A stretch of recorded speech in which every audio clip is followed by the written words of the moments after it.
Shalom Bapak Ibu Saudara yang terkasih dalam Tuhan. Saya percaya Bapak Ibu Saudara dalam keadaan yang sehat terpelihara oleh karena kasih karunia Tuhan. Mari biar pagi hari ini kita siapkan hati kita siapkan roh kita untuk kita datang kepada Tuhan, untuk kita menyembah Dia. Haleluya. Mari kita berdoa. Kita bersyukur kepada Tuhan kita yang baik. Bapa Surgawi, kami berterima kasih Tuhan. Sepanjang minggu ini Tuhan menyertai kami. Sepanjang minggu ini Tuhan memberkati kami dengan kekuatan kesehatan yang baik. Kalau ada di antara kami yang hari ini bahkan minggu ini kami mengalami sakit penyakit, kami percaya Tuhan akan datang dan menyembuhkan setiap kami. Kalau hari-hari ini kami mengalami Tuhan, ada di antara umat-Mu yang mengalami Tuhan kesedihan, bahkan kekecewaan, biarlah pagi hari ini Engkau datang memberikan kami kekuatan penghiburan Tuhan. Kami percaya bahwa mujizat-Mu masih ada. Dan kami percaya kuasa-Mu tetap ada dalam setiap kehidupan kami. Asalkan hati kami tetap percaya, kami merendahkan diri di hadapan-Mu Tuhan, maka mujizat itu pasti akan terjadi atas kami. Terima kasih Bapa. Jadilah kehendak-Mu Tuhan atas kami. Lord, kami bersyukur Tuhan, sebab Engkau baik, sebab Engkau ajaib bagiku. Glory, haleluya.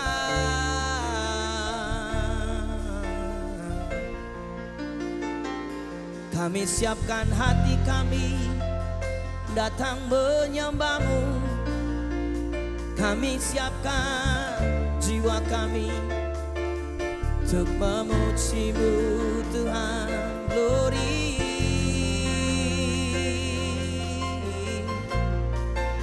haleluya. Oh, Tuhan Engkau ajaib bagiku. Tak ada yang tak mungkin bagimu. Kau yang telah berfirman dan semuanya jadi. Tuhan Engkau ajaib bagiku. Mari sama-sama kita katakan, Tuhan Engkau ajaib. Tuhan Engkau ajaib bagiku. Tak ada yang tak mungkin bagimu. Semua yang ku saksikan perbuatan tangan-Mu. Tuhan Engkau ajaib bagiku. Mari sekali lagi katakan, Tuhan Engkau ajaib.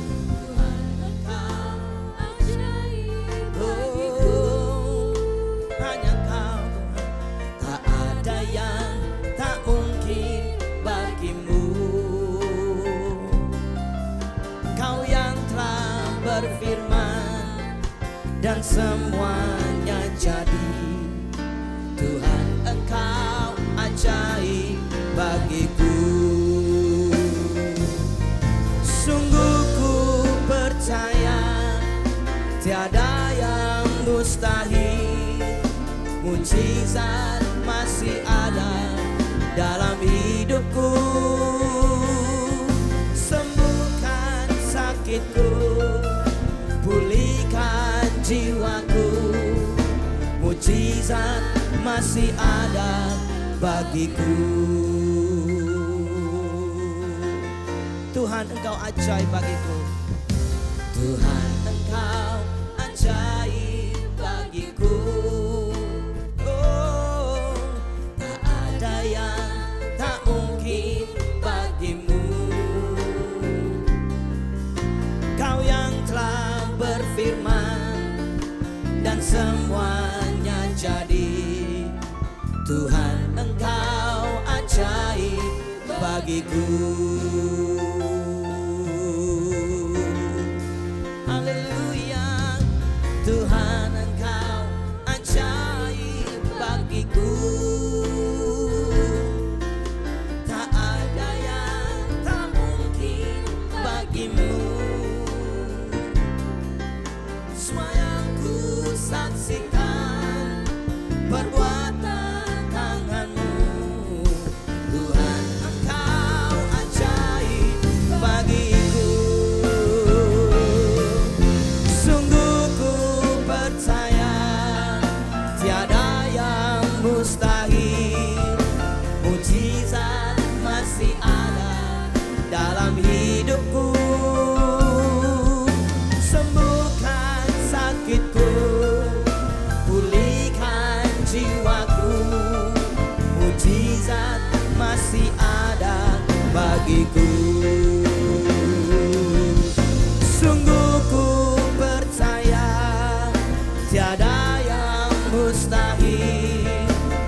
mujizat masih ada dalam hidupku.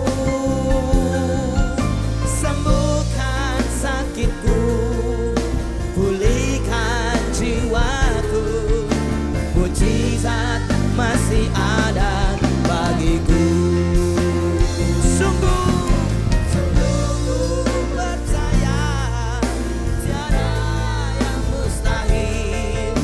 Mujizat masih ada dalam hidupku. Sembuhkan sakitku, pulihkan jiwaku. Mujizat masih ada bagiku. Tuhan, Engkau ajaib bagiku. Engkau ajaib bagiku.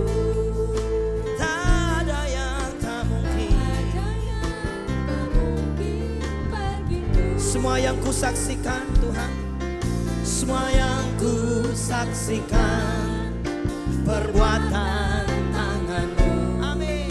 Tuhan, Engkau ajaib. Mari nyanyikan dengan iman percayamu saudaraku. Sungguh ku percaya Tuhan. Glory.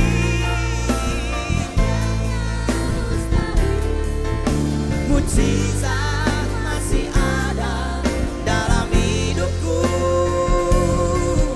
Sungguh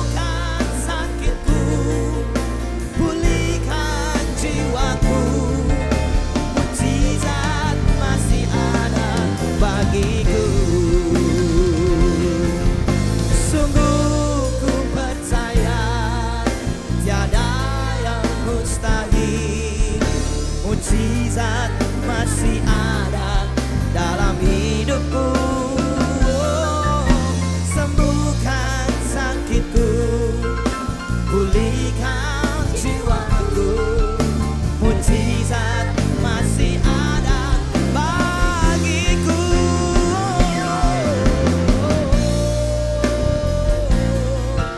Tiada yang mustahil. Mujizat masih ada dalam hidupku. Sembuhkan sakitku, pulihkan jiwaku. Mujizat masih ada bagiku. Sungguh ku percaya tiada yang mustahil. Mujizat masih ada dalam hidupku. Sembuhkan sakitku, pulihkan jiwaku. Mujizat masih ada bagiku. Siapapun saudara pagi hari ini, engkau yang mungkin mengalami sakit penyakit, mari datang kepada Tuhan saudaraku. Bagi Tuhan tidak ada yang mustahil. Dan tidak ada sakit penyakit yang tidak bisa disembuhkan oleh Tuhan. Mari saudaraku, kita lakukan dengan tindakan iman. Percayalah bahwa Allah sanggup untuk menyembuhkan saudara. Allah sanggup untuk memulihkan hidup saudara. Biarlah pagi hari ini mujizat Tuhan terjadi atas hidupmu saudaraku. Biarkan hatimu percaya kepada Tuhan. Buka hatimu, biarkan Roh Kudus masuk dalam hatimu. Percayalah kepada Tuhan. Ada banyak kesaksian bahwa Tuhan sanggup untuk menyembuhkan, bahwa Tuhan sanggup untuk memulihkan, bahwa Tuhan sanggup untuk menyediakan yang tidak ada menjadi ada. Percayalah kepada Tuhan, sebab bagi Tuhan tidak ada perkara yang mustahil. Haleluya. Hinama syedai karalabase. Haleluya. Terpujilah Kau Tuhan. Kami percaya. Sungguh ku percaya tiada yang mustahil. Mujizat masih ada dalam hidupku. Sembuhkan sakitku, pulihkan jiwaku. Mujizat masih ada bagiku. Sekali lagi dengan imanmu saudaraku katakan, sungguh. Amin Tuhan. Glory. Mujizat masih ada bagi hidupku. Sembuhkan sakitku,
Haleluya. Glory. Kami percaya kepadamu Tuhan. Kami percaya karena Engkau, hanya Kau Tuhan, Kau Bapa. Glory, glory. Shakaradadadadada bashenadalabadalabadalamu. Hinanalamananamashen. Penuhi hati kami dengan kuasa-Mu Tuhan. Penuhi hati kami dengan hadirat-Mu Roh Kudus. Biar kami boleh merasakan hadirat-Mu. Biar pagi hari ini kami boleh merasakan kuasa-Mu Tuhan mengalir di dalam kehidupan kami. Haleluya. Mujizat-Mu terjadi Tuhan. Kuasa-Mu terjadi Bapa. Yang lemah dikuatkan, yang sakit disembuhkan, yang berbeban berat Tuhan berikan kekuatan. Haleluya. Glory, glory. Shikaradadada bashakaradabaralabaralabaralamu. Shikaradadadadadadadada bashakaradabaralabaralabar. Hiarabashakaralabatakoryarabatakara. Haleluya. Glory. Firman Tuhan berkata, anggaplah sebagai kebahagiaan kalau kita jatuh di dalam berbagai-bagai pencobaan. Sebab itu baik buat setiap kita, saudaraku. Supaya itu membangun, membangkitkan iman percaya kita kepada Tuhan. Ketika kita ada di dalam kelemahan, firman Tuhan berkata, kuasa Tuhan akan menjadi sempurna dalam setiap kehidupan kita. Biarlah pagi hari ini, serahkan hidupmu kepada Tuhan. Serahkan segala kelemahanmu kepada Tuhan. Karena justru di dalam kelemahanmu ada kekuatan Tuhan. Biarlah pagi hari ini, Tuhan melingkupi kita dengan sayapnya. Tuhan membawa kita terus terbang bersama dengannya. Sekalipun badai, sekalipun gelombang menerpa kita, sekali-kali Tuhan tidak pernah meninggalkan saudara dan saya. Imani saudaraku, bahwa Allah Immanuel bersama dengan kita. Haleluya. Terima kasih Tuhan. Lingkupiku dengan sayap-Mu, naungiku dalam kuasa-Mu. Di saat badai bergelora, ku akan terbang bersama-Mu. Bapa, Kau Raja atas semesta, ku tenang sebab Kau Allahku. Jiwaku tenang Tuhan, jiwaku tenang dalam Kristus.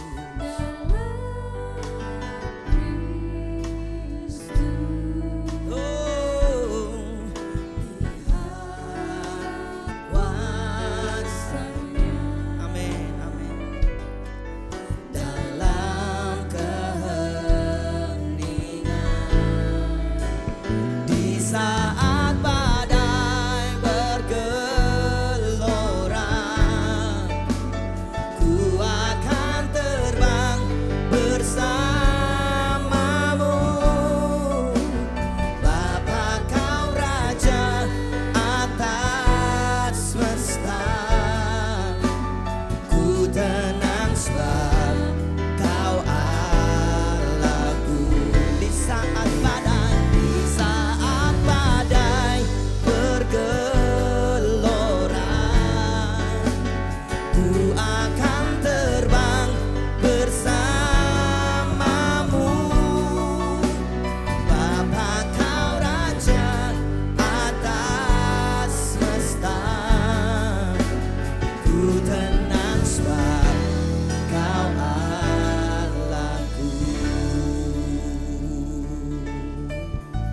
nyanyikan dengan segenap hatimu. Katakan lingkupiku Tuhan.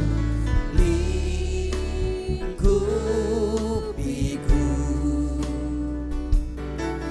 dengan sayapmu, nangiku, naungiku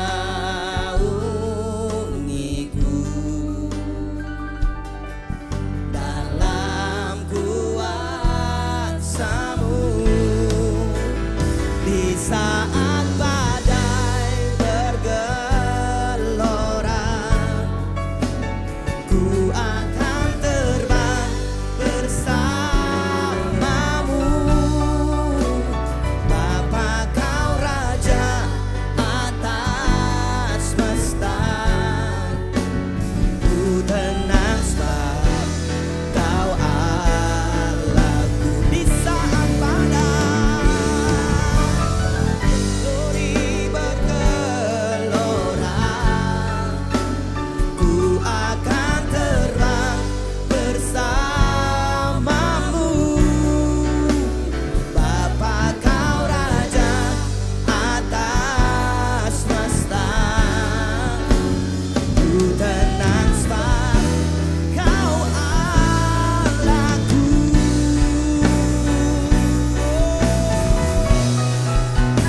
When the ocean rise and thunders roar, I will soar with you above the storm. Father, you are king over the flood.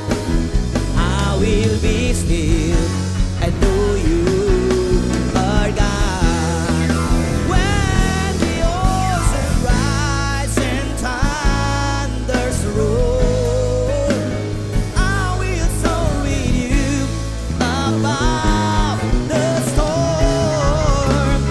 Father, you are king over the flood. I will be still and know you are God. When the ocean rise and thunders roll, I will soar with you above the storm.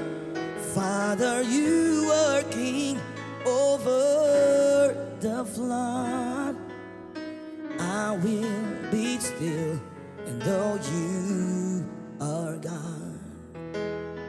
Di saat badai bergelora, ku akan terbang bersamamu, Bapa Kau Raja atas semesta. Ku tenang sebab Kau Allahku. Ku tenang sebab Kau Allahku. Ku tenang sebab Kau Allahku.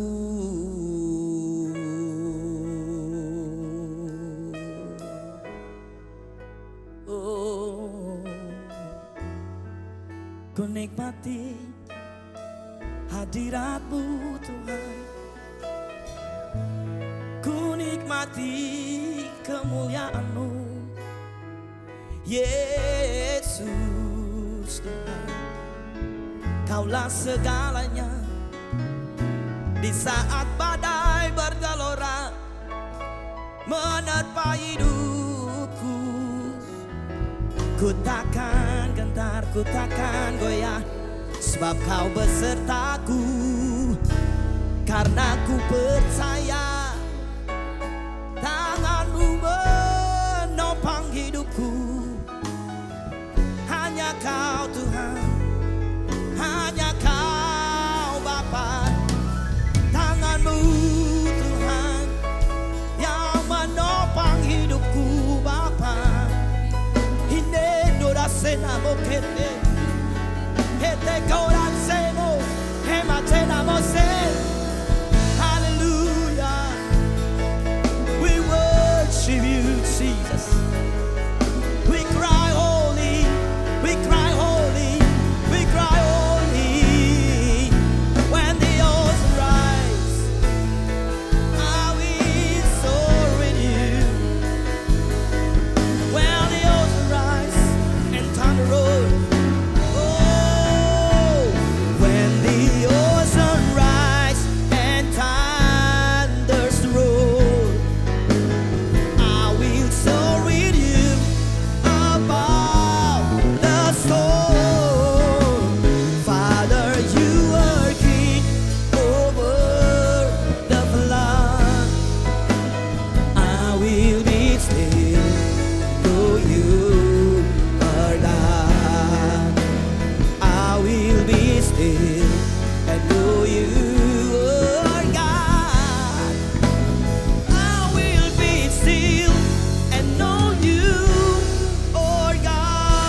Thank you Jesus. Oh, haleluya. Engkaulah kekuatan kami, Engkaulah perisai kami, Kaulah tempat persembunyianku, Kaulah penolong di saat susahku.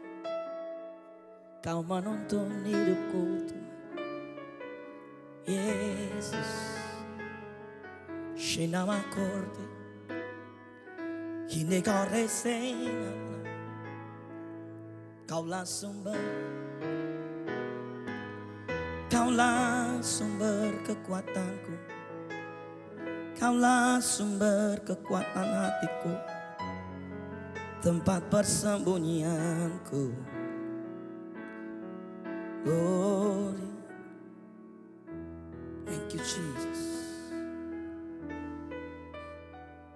Haleluya. Kami menikmati Engkau Tuhan. Kami menikmati hadirat-Mu Bapa. Engkaulah segalanya buat kami. Engkaulah tempat perlindungan kami. Engkaulah tempat menara kami Tuhan, dan perisai hidup kami. Thank you Jesus. Engkaulah sumber kekuatan hatiku, tempat persembunyianku. Engkau penolong di saat susahku, tempat perlindunganku. Kau menara dan perisai di hidupku. Engkaulah sumber, amin, kekuatan hatiku,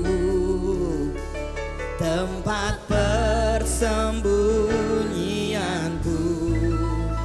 Engkau penolong di saat susahku, haleluya, tempat perlindunganku. Kau menara dan perisai di hidupku. Katakan dengan iman percayamu, Engkaulah sumber, amin, kekuatan hatiku. Kami percaya Tuhan, tempat persembunyianku. Engkau penolong, haleluya, glory, tempat perlindungan. Kaulah menara, haleluya, yes Lord. Oh,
Kau menara dan perisai di hidupku.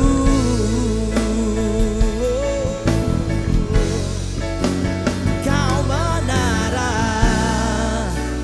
dan perisai di hidupku.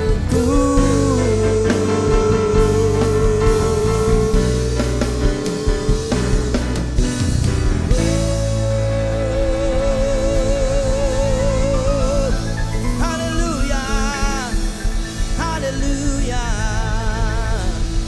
haleluya. Terpujilah namamu Tuhan. Engkaulah sumber kekuatan kami, Engkaulah sumber mujizat kami, Engkaulah pusat penyembahan kami, Engkaulah segala-galanya dalam hidup kami Tuhan. Terima kasih Yesus Tuhan. Thank you Lord God. Haleluya. Kami bersyukur Tuhan. Pagi hari ini kami mengalami breakthrough. Yang sakit sudah disembuhkan, yang lemah sudah dikuatkan, yang terikat dilepaskan dalam nama Yesus. Jikalau terang itu ada di dalam hidup kita, maka kegelapan itu akan sirna. Kegelapan itu akan dikalahkan oleh terang. Terima kasih Bapa. Meteraikan setiap pujian penyembahan kami Tuhan pagi hari ini. Biar ini menjadi dupa yang harum di hadapan-Mu. Demikian pula kami akan memberikan persembahan kami. Biar ini menjadi persembahan yang berkenan di hadapan-Mu Tuhan. Dan menjadi dupa yang harum di hadapan-Mu. Pakai setiap kami Bapa. Pakai keuangan kami. Pakai apa yang kami punya untuk kemuliaan bagi nama-Mu Bapa. Terima kasih Roh Kudus. Terima kasih Tuhan. Berkati setiap tubuh Kristus yang lain, gereja-gereja yang lain. Berkati Tuhan, hamba-hamba Tuhan. Berkati segala Tuhan yang ada di dalam gereja. Semuanya Tuhan, dalam perlindungan Tuhan. Terima kasih Bapa. Kami siap untuk memberi dan kami alaskan doa ini hanya di dalam nama Tuhan Yesus. Setiap kita yang percaya diberkati Tuhan katakan amin.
Diucapkan terima kasih untuk setiap persembahan dan persepuluhan yang telah diberikan.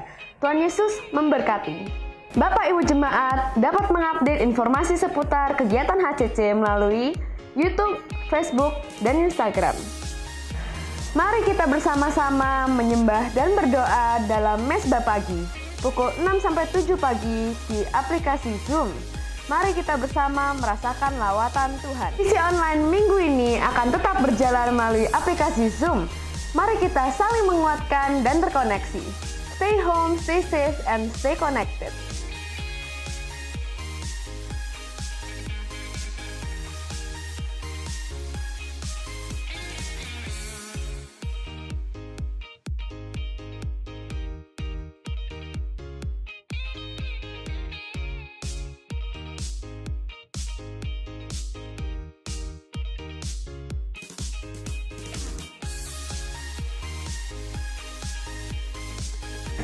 Hai guys, come and join us di M Online Service di live streaming via Zoom. setiap hari Jumat pukul 6.30 malam. See you guys! Online service pada hari Minggu 18 Oktober 2020 pukul 10 pagi akan dilayani oleh Pastor Henry Lo. Selesai online service akan dilanjutkan dengan Kemi online service pada pukul 12 siang. Diharapkan Bapak Ibu Jemaat dapat mendampingi anak-anak untuk mengikuti ibadah ini. Demikian HCC News untuk pekan ini. Saya Laura pamit undur diri dan mari kita siapkan hati kita untuk mendengarkan kebenaran firman Tuhan. Ya, shalom, satu sukacita untuk berjumpa dengan Anda sekali lagi Jemaat HCC di Surabaya. Satu kebanggaan, satu kehormatan untuk bisa menyampaikan firman Tuhan kepada Anda, sharing firman Tuhan walaupun selama ini masih dalam bentuk online, tetapi satu sukacita untuk bisa bersekutu bersama-sama dengan Anda dalam ibadah online hari ini. Oleh sebab itu, mari sebelum kita mulai, saya ajak kita untuk satu sekali lagi dalam doa. Mari kita berdoa. Bapa kami dalam surga kami sungguh-sungguh mengasihi Engkau. Engkaulah Yesus Tuhan kami yang dahsyat. Engkaulah Yesus Tuhan kami yang luar biasa. Hari ini kami bersekutu bersama-sama secara online. Tapi kami percaya bahwa Roh-Mu, Roh Kudus-Mu berserta dengan kami. Mengikatkan kami menjadi satu. Menikmati setiap hadirat-Mu. Sama seperti kami sudah menikmati hadirat-Mu dalam pujian dan penyembahan kami. Kembali lagi kami menikmati hadirat-Mu, persekutuan dengan Engkau, pembaharuan dalam kehidupan roh kami. Engkau menegur kami lewat firman Tuhan, menguatkan kami lewat firman Tuhan, memberi arah dan visi kami lewat firman-Mu hari ini. Oleh sebab itu Engkau berkati Jemaat HCC. Terima kasih buat kehormatan yang mereka beri, tapi hamba percaya Engkaulah yang berbicara di tengah-tengah kami.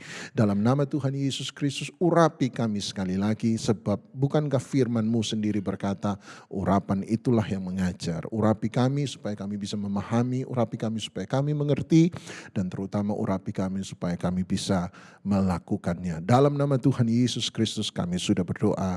Haleluya, amin, amin, amin. Terima kasih kepada penggembalaan yang ada, Pak Henry, terima kasih.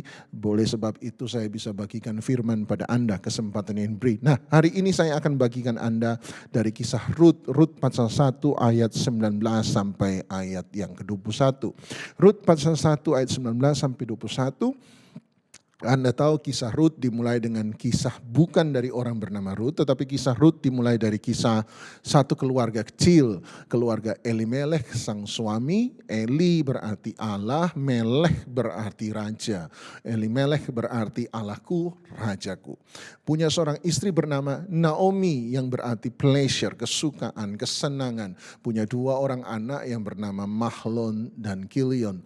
Satu kali ketika keluarga kecil ini tinggal di Bethlehem, kampung halaman mereka, Bethlehem, rumah lehem roti.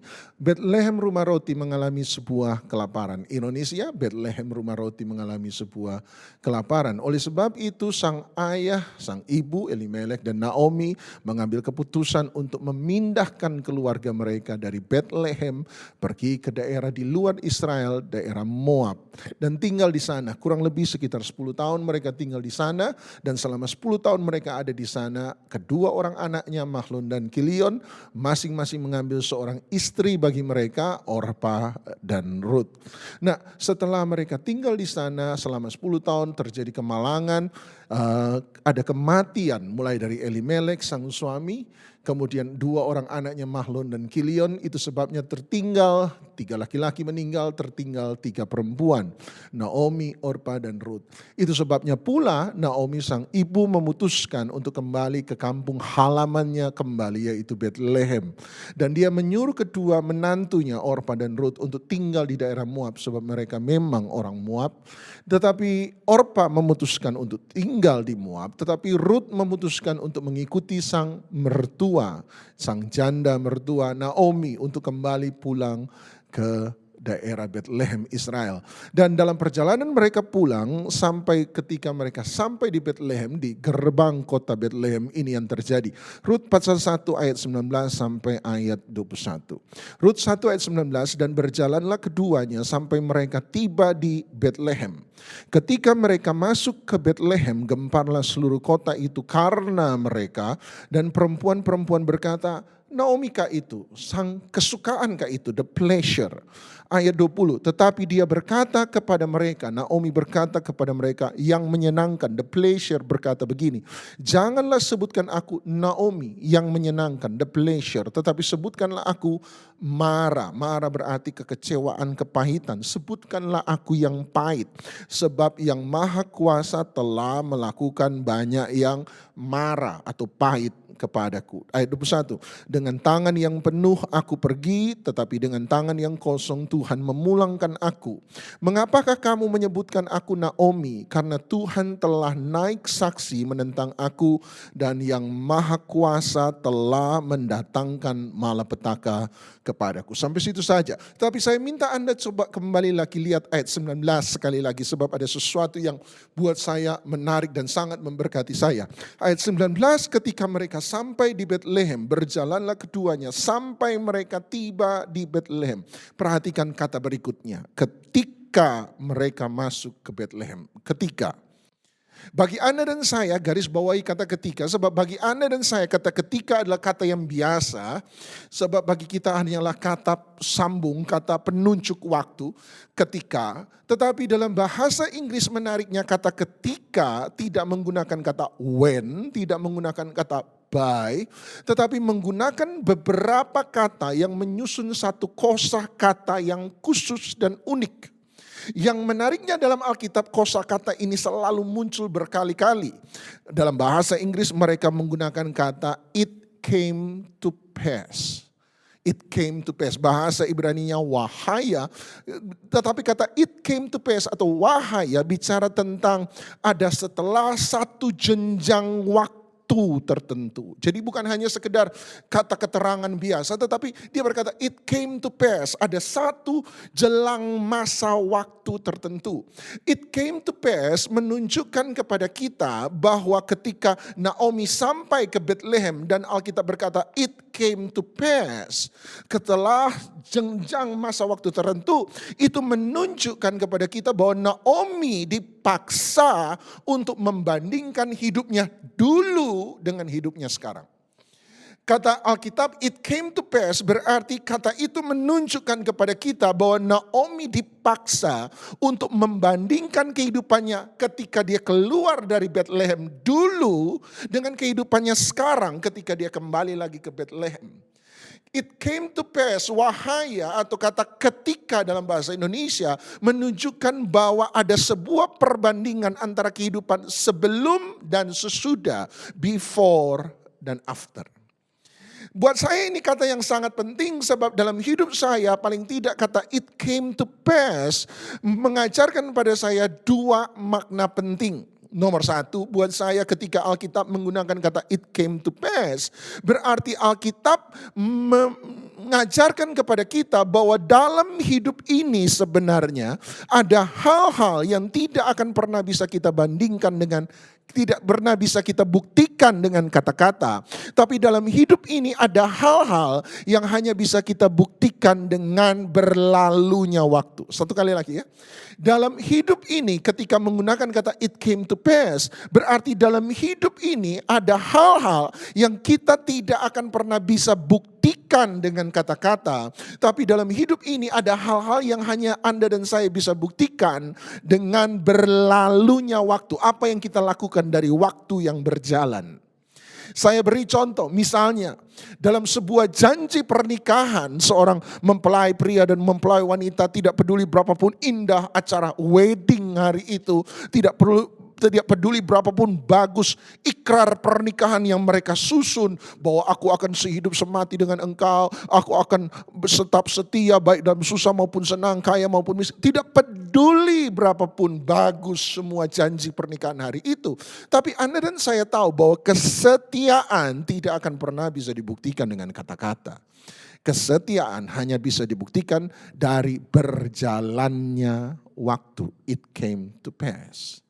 Artinya kesetiaan sang suami tidak tergantung dari indahnya kata-kata yang dia ucapkan kepada sang istri. Tetapi kesetiaan sang suami hanya bisa dilihat dari apa yang dia kerjakan. Bagaimana dia memperlakukan sang istri dan keluarganya dari waktu waktu demi waktu yang berjalan. Demikian pula kesetiaan sang istri kepada sang suami tidak akan pernah bisa dibuktikan dengan kata-kata. Kesetiaan sang istri pada sang suami hanya bisa dibuktikan dari berjalannya waktu.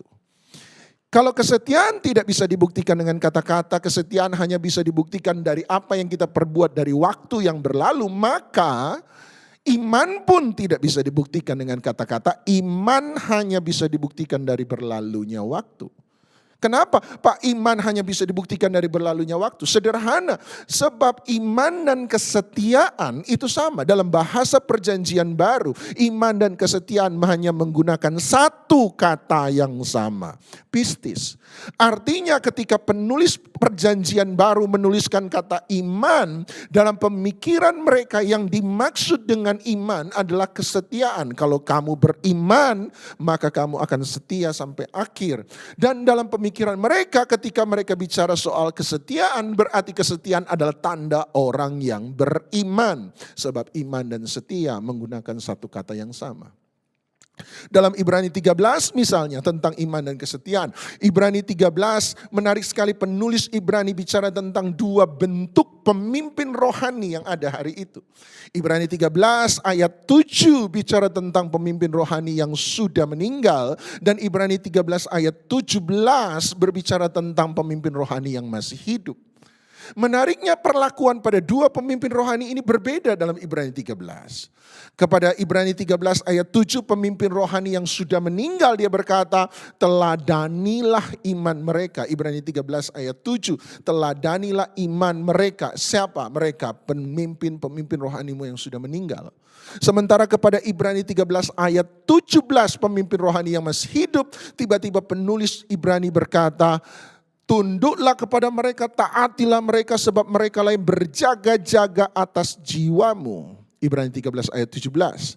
Kepada mereka yang masih hidup, Ibrani 13:17, tunduk sebab mereka yang berjaga-jaga atas jiwamu. Ibrani 13 ayat 7, kepada mereka yang sudah meninggal, pemimpin rohani yang meninggal, teladanilah iman mereka. Pertanyaan saya sederhana. Kenapa meneladani iman tidak diletakkan kepada pemimpin rohani yang masih hidup, tetapi diletakkan kepada pemimpin rohani yang sudah meninggal? Jawaban sederhananya adalah sebab iman memang tidak akan pernah bisa diukur. Iman seseorang tidak akan pernah bisa diukur dari awal sebuah pertandingan iman. Iman seseorang hanya bisa diukur bukan di pertengahan dari sebuah pertandingan iman. Tetapi iman seseorang hanya bisa diukur dari akhir sebuah pertandingan iman. Anda boleh berkata misalnya, oh imannya Pak Henry luar biasa ya, imannya Pak Doni luar biasa ya, iman pendeta si A luar biasanya. Pertanyaan saya sederhana, kenapa Anda menyebut iman saya luar biasa? Anda mungkin berkata, oh Pak Doni sudah memberitakan firman, Pak Doni belajar firman, Pak Doni melayani begini, Pak Henry buat ini, buat itu, buat ini. Oke. Pertanyaan saya yang kedua adalah, kalau hari ini engkau merasa iman kami luar biasa, pertanyaan kedua adalah, yakinkah engkau bahwa besok, bulan depan, tahun depan iman kami akan tetap luar biasa seperti hari ini? Apakah Anda bisa memastikan bahwa iman saya yang hebat hari ini akan tetap bertahan sampai akhir? Bahwa iman saya tidak akan pernah mengalami naik dan turun dalam iman saya. Yakinkah Anda? Oh, Anda belum bisa yakin. Kenapa? Sebab iman memang tidak akan pernah bisa diukur dari awal sebuah pertandingan. Iman hanya bisa diukur dari akhir sebuah pertandingan iman.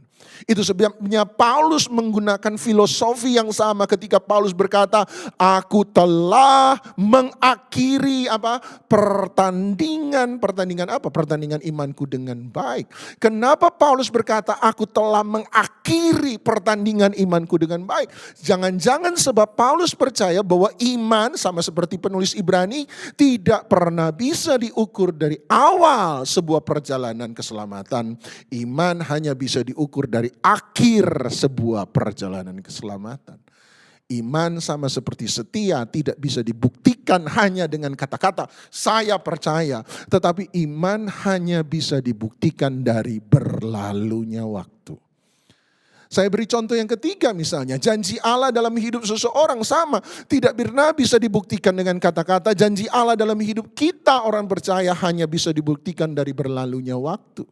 Anda mungkin bertanya pada Tuhan, atau pernahkah Anda mendengar orang berkata, mana janji Tuhan, mana janji Tuhan, saya sudah berdoa, saya sudah percaya, mana pertolongan Tuhan.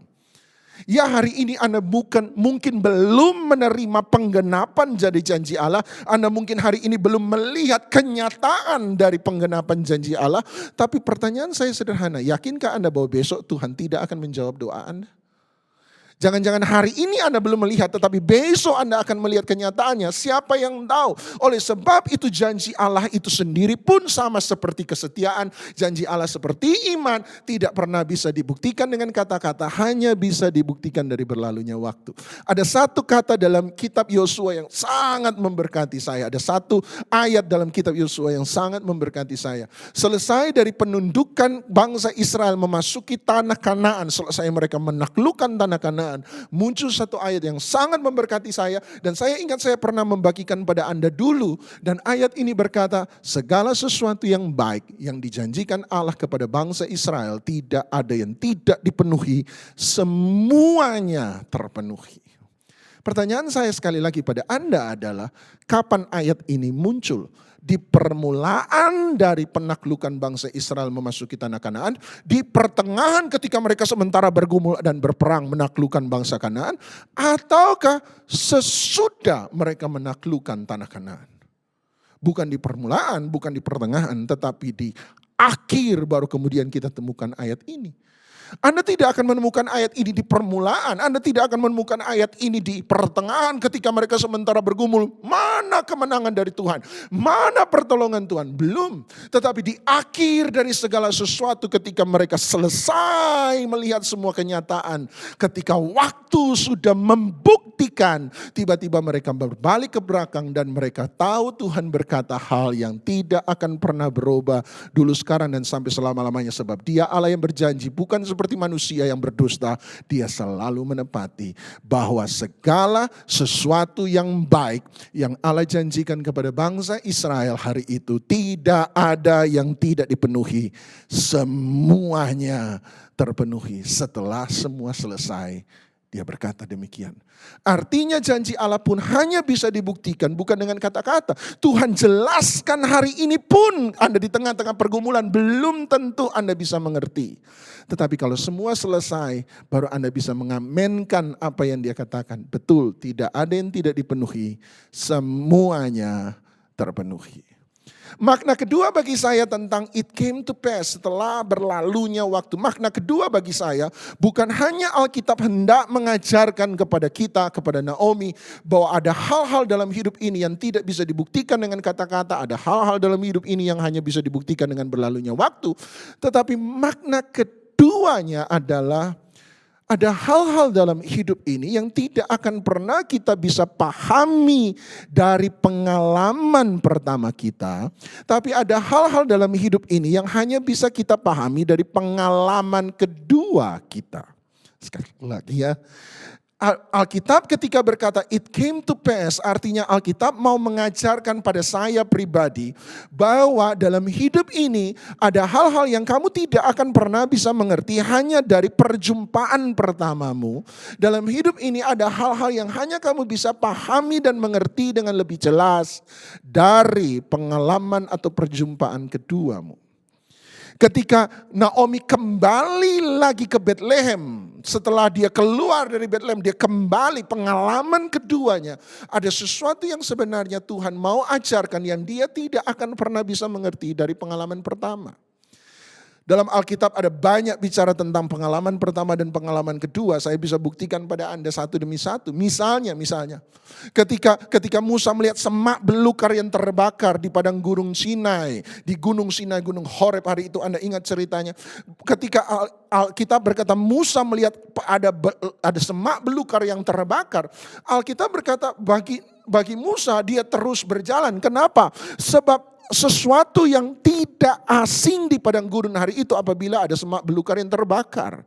Sebab panas yang terik, sesuatu yang sangat kering, mudah bagi rumput kering terbakar. Itu pemandangan biasa.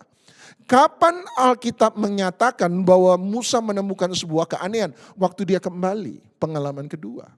Dan waktu dia kembali dia melihat bahwa semak belukar yang tadinya terbakar, dan waktu dia kembali tidak menjadi hangus. Itulah yang menarik perhatiannya dia untuk menyimpang dari jalannya dan berjumpa dengan Tuhan di sana.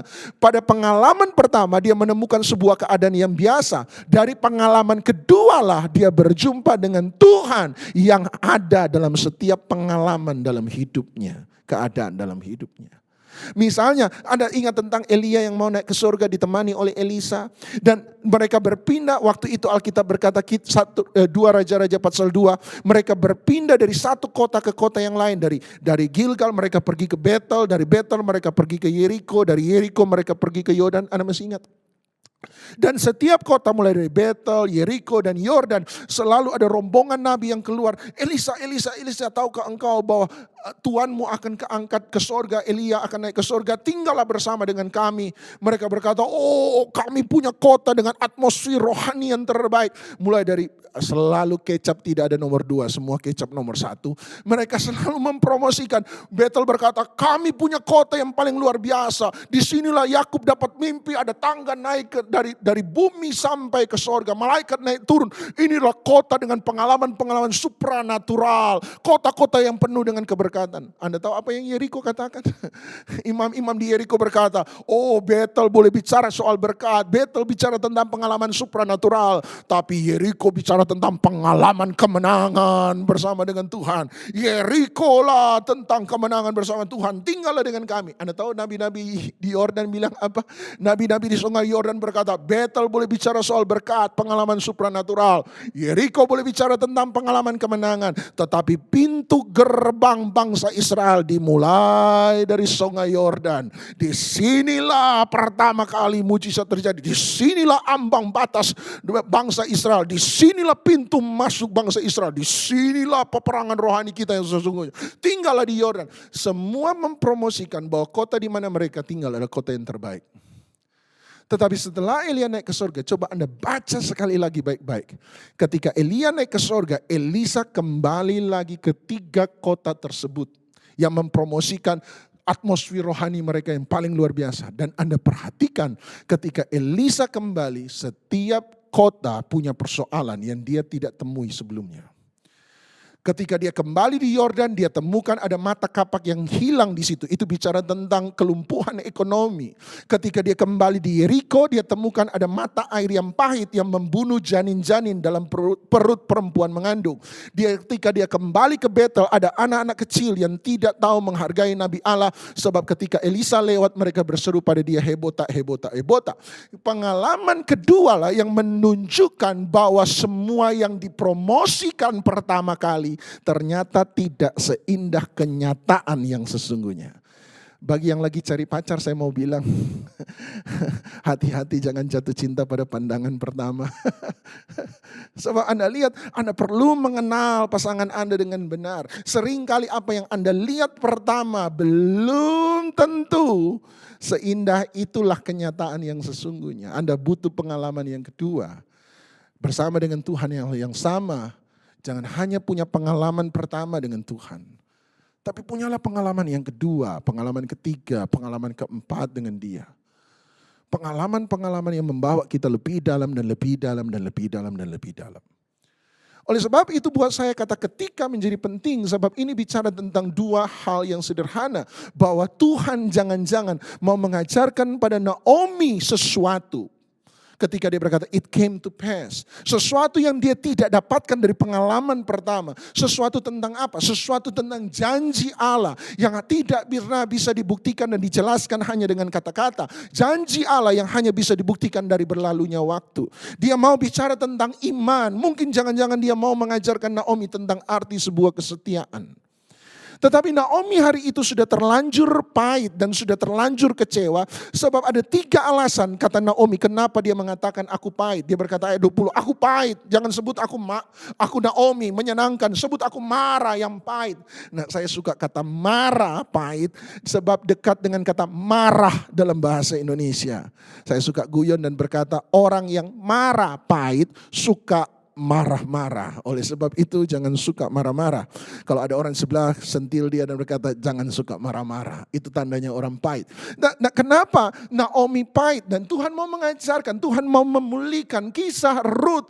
Kisah Rut adalah kisah di mana Tuhan memulihkan. Bukan hanya Rut, tetapi dia memulihkan terutama Naomi. Nah, ada 3 alasan di mana Naomi katakan bahwa dia pahit. Ayat 21 dia berkata nomor 1, dia berkata alasan pertama kenapa dia pahit dan bukan lagi marah, dia bukan lagi Naomi yang menyenangkan, dia marah yang pahit. Sebab nomor 1, dengan tangan yang penuh aku pergi, dengan tangan yang kosong Tuhan memulangkan aku. Alasan nomor 1 kenapa Naomi pahit, dia berkata berarti Tuhan hanya mau menerima, mengambil, tetapi Tuhan tidak pernah mau memberi. Sekali lagi dia berkata dengan tangan penuh aku pergi, dengan tangan yang kosong Tuhan memulangkan aku. Berarti alasan nomor 1 bagi Naomi, Tuhan hanya mengambil dan mengambil dan mengambil, tapi Tuhan tidak pernah mau memberi. Alasan nomor 2, dia berkata yang Maha Kuasa telah mendatangkan malapetaka kepadaku. Artinya yang kedua, Tuhan jahat kepada aku. Alasan ketiga dia berkata Tuhan telah naik saksi menentang aku. Tuhan telah naik saksi menentang aku. Terjemahan saya adalah Tuhan mempermalukan aku. Tuhan ada untuk mempermalukan aku.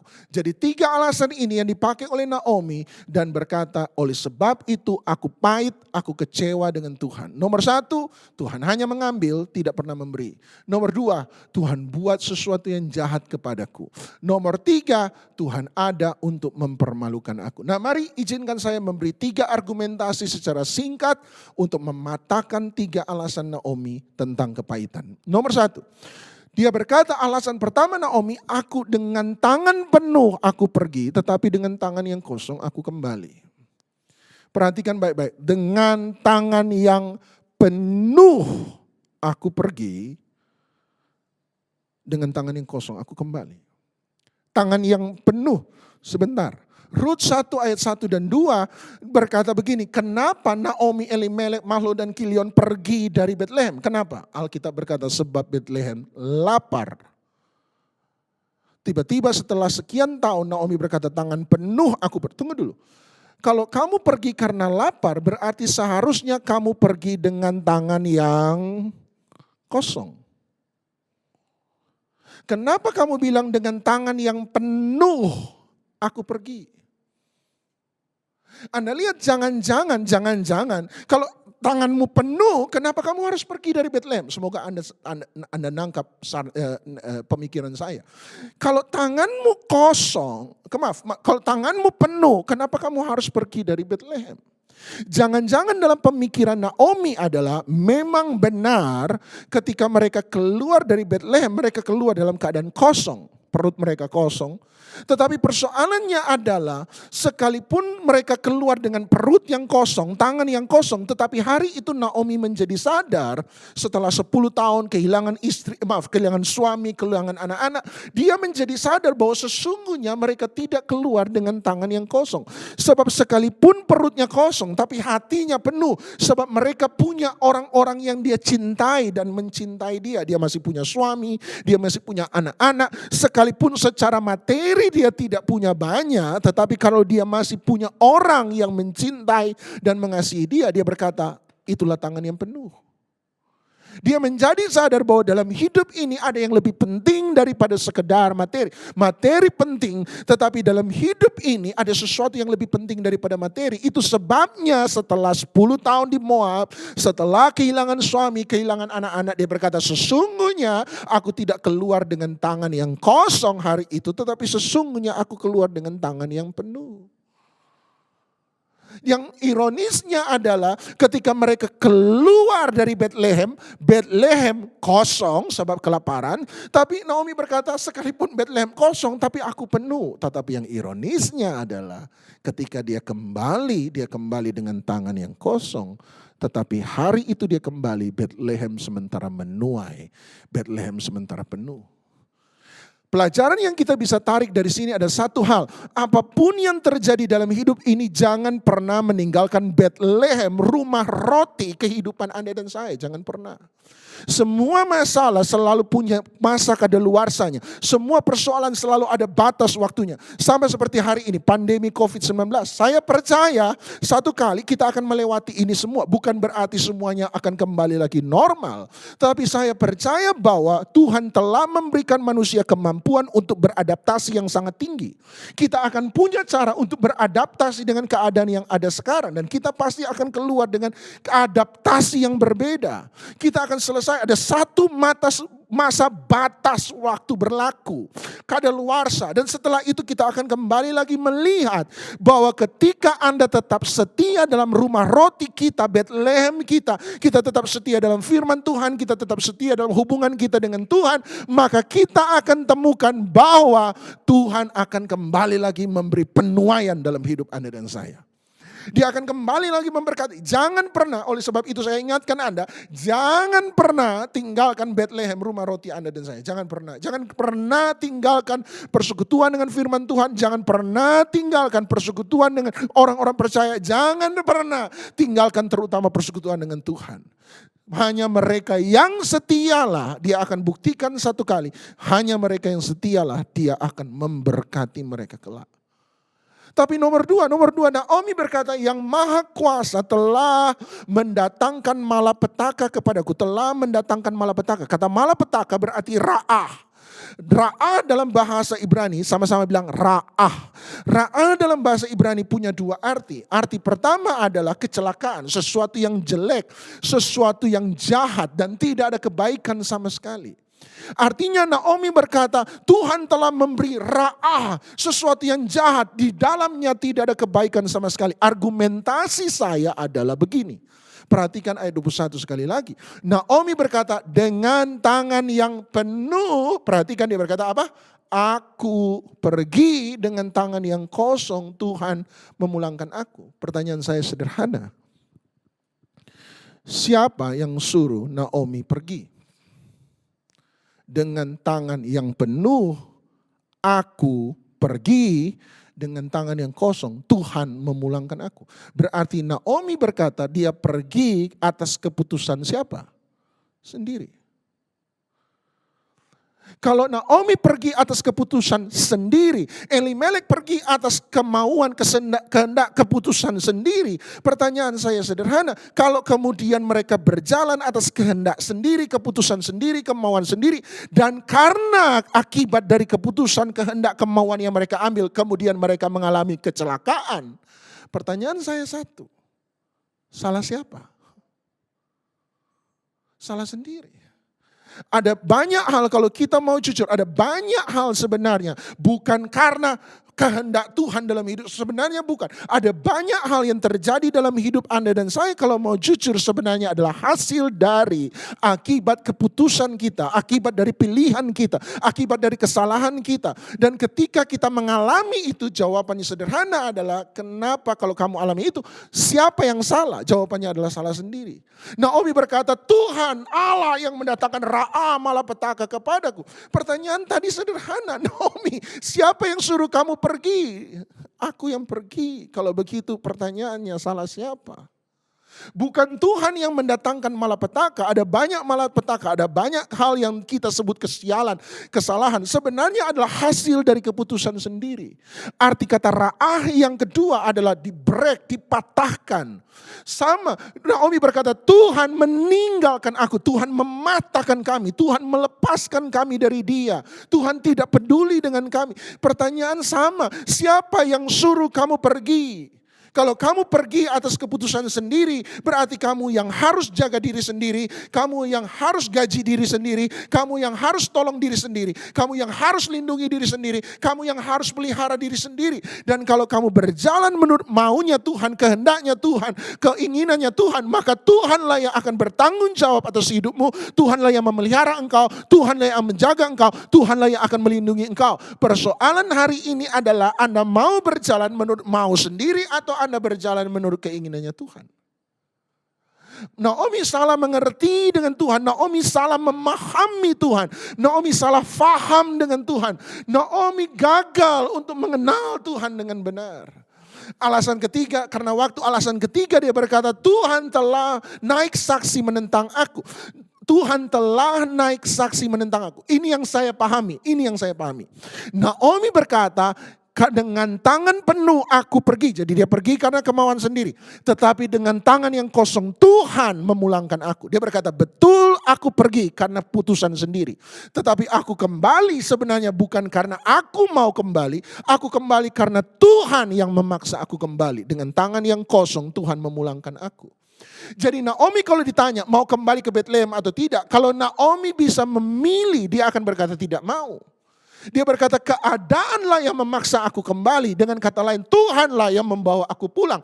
Kenapa? Ini yang ada dalam pikiran Naomi. Sebab Tuhan paksa aku pulang supaya Tuhan mau menjadikan aku sebagai saksi. Inilah saksi, inilah bukti orang yang tidak setia dengan Tuhan.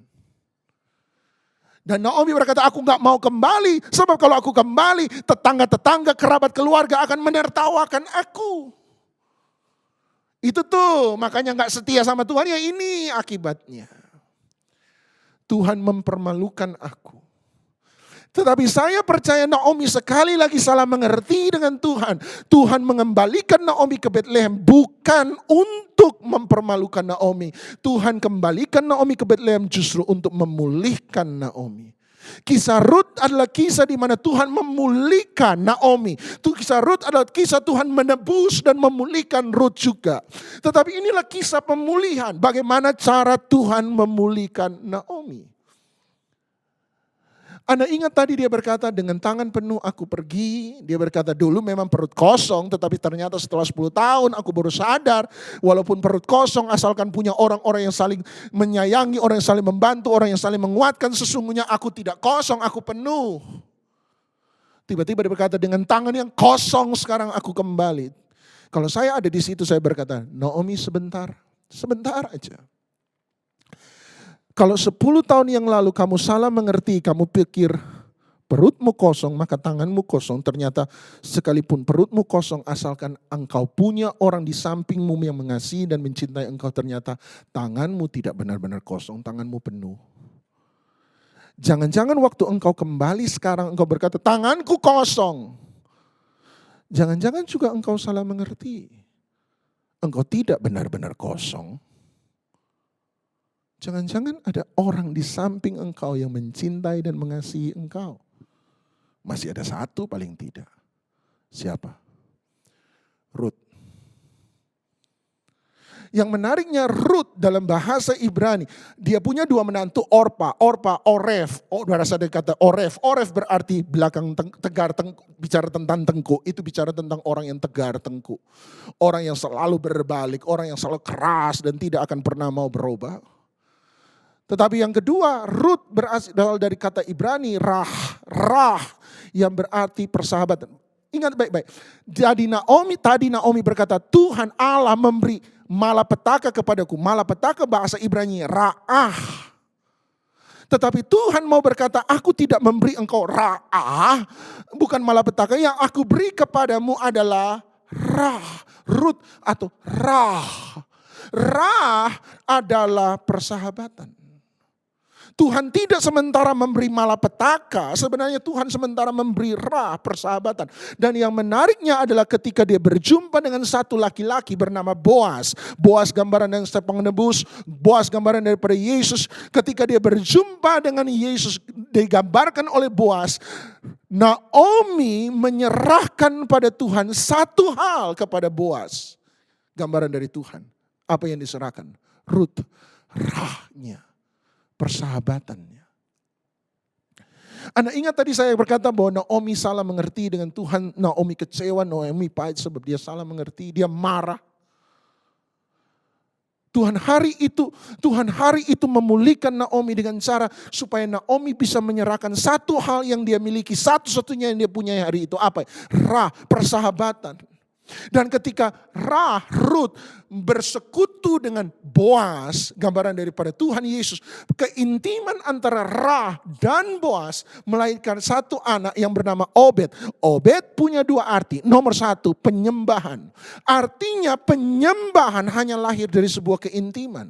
Anda tidak akan pernah bisa menyembah Tuhan kalau Anda sendiri marah dengan Tuhan. Anda tidak akan pernah bisa menyembah Tuhan kalau Anda kecewa dengan Tuhan. Kalau Anda marah dengan Tuhan, Anda marah dengan keadaan, Anda marah dengan orang di sekitar, Anda pahit dengan segala sesuatu di sekitar Anda tidak akan pernah bisa mengalami penyembahan yang sesungguhnya.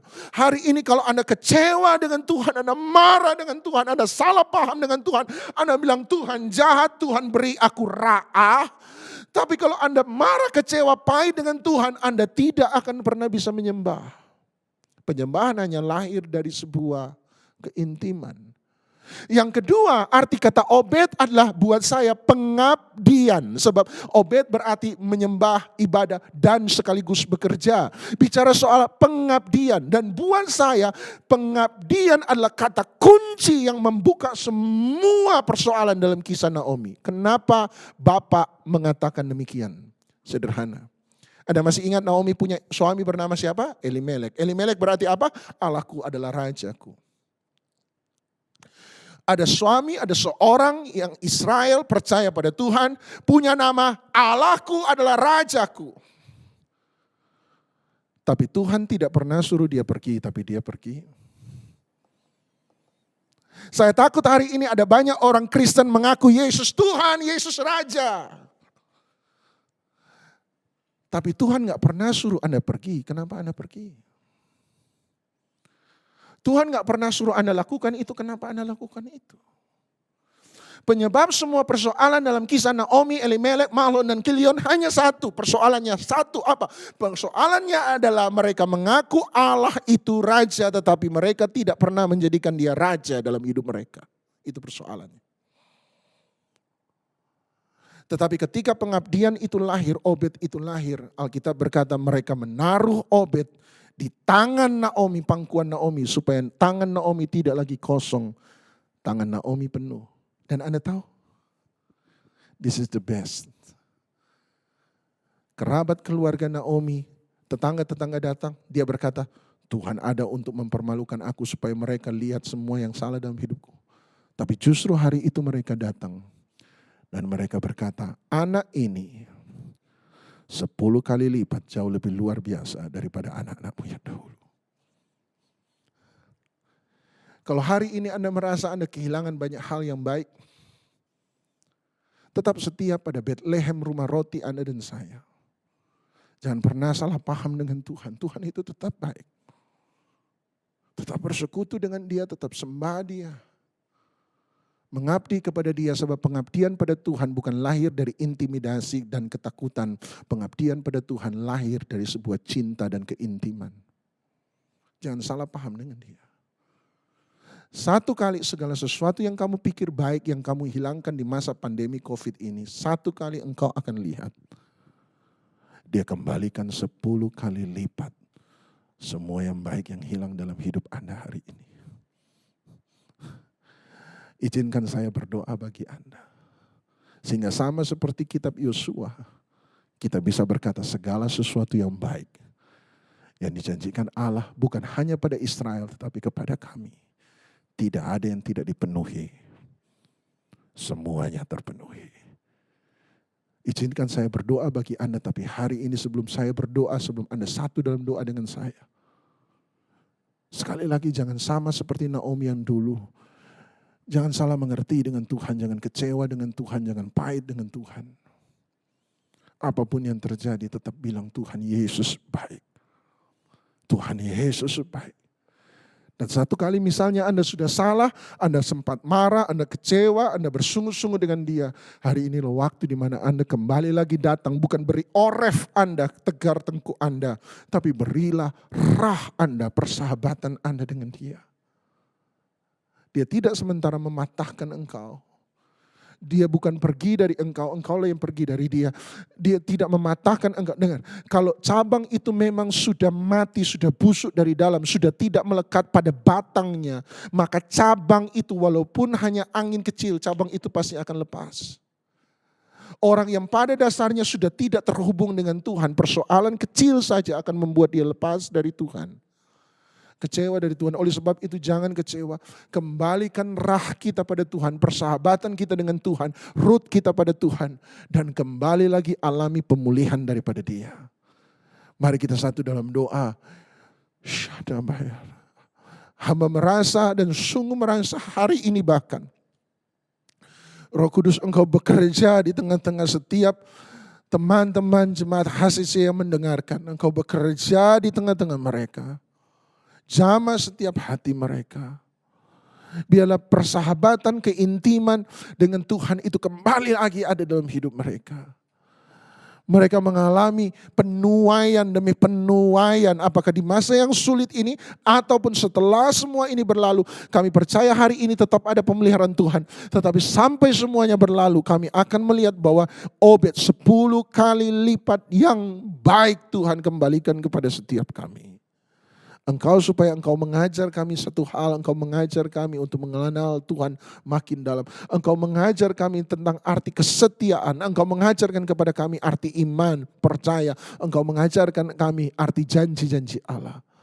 Jamah setiap kami ya Tuhan. Hamba berdoa memberkati gereja HCC, memberkati kota kami Surabaya, memberkati bangsa dan negara kami Indonesia. Dan biarlah gereja ini benar-benar jadi berkat di kota ini, jadi berkat di masyarakat sekitar mereka. Mulai dari lingkungan terdekat sampai yang terjauh yang mereka bisa jangkau. Hamba berdoa pada pelayanan pemuritan, hamba juga berdoa pada pelayanan penginjilan. Biarlah kuat dan bertambah kuat, visi yang jelas daripada Tuhan. Oleh sebab itu berkati pemimpin-pemimpin rohani yang engkau letakkan di sini. Terutama gembala senior, engkau berkati Pak Henry Cirani, engkau berkati Tuhan. Keluarga mereka, anak-anak mereka, semua jadi berkat. Anak-anak rohani mereka, jemaat yang mereka pimpin pun menjadi berkat. Iman mereka tetap dikuatkan. Mereka mengalami pemulihan demi pemulihan. Sama seperti engkau memulihkan dan menebus Naomi dan Ruth. Hamba berdoa, percaya bahwa berkat Tuhan sementara mereka alami. Anda boleh angkat dua tangan dan terimalah segala berkat daripada Allah Bapa, cinta kasih sayang syafaat daripada Tuhan Yesus Kristus, persekutuan penghiburan kekuatan sukacita damai sejahtera daripada Roh Kudus menjadikan kita terang di tengah-tengah kegelapan, garam di tengah-tengah ketawaran, kesaksian bagi mereka yang terhilang, penghiburan bagi mereka yang meneteskan air mata, menjadikan kita kekuatan bagi mereka yang lemah dan menjadikan kita berkat bagi yang membutuhkan. Dalam nama Tuhan Yesus Kristus, yang percaya dilawat diberkati Tuhan, sama-sama katakan amin. Terima kasih, Tuhan memberkati.